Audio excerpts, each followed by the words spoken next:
Former Penn State assistant coach Jerry Sandusky was led away in handcuffs Friday night. A jury found him guilty of sexually assaulting 10 boys. He did not say anything as he was sentenced or when he was put into a car and taken away to prison. Hundreds of people gathered outside the Centre County Courthouse for the verdict. Many people had an emotional reaction to the verdict, like Kelly Rinaldi. There are no true winners here because the victims will always have to live with what he's done to them. And no matter what he endures, it will never touch what they have. Associated Press reporter Mark Scolforo was in the courtroom. Jurors came into the courtroom and one by one read through the counts against Jerry Sandusky, one after the other, guilty, guilty, guilty. One of the accusers, well, victims, I think we can call him now, was sitting just to my left, and he began to sob and was hugged by family members and consoled the whole time.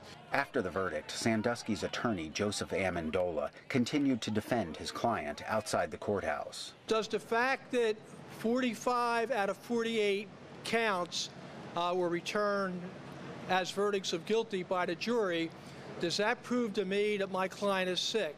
And the answer is no. You know, folks, there are lots of people sitting in jails all across this country who are innocent. There have been people, lots of people.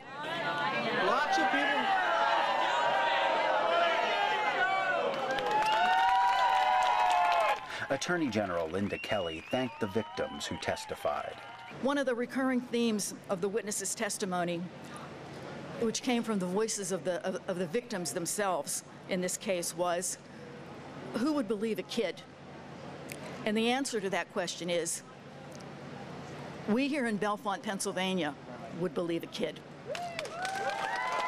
Sandusky is at the heart of the scandal that ended the career of legendary Penn State football coach Joe Paterno, who was fired for not doing more to stop the abuse.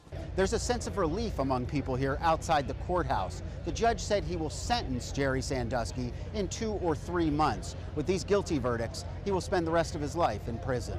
Ted Jaffrey, Associated Press, Bellefonte, Pennsylvania.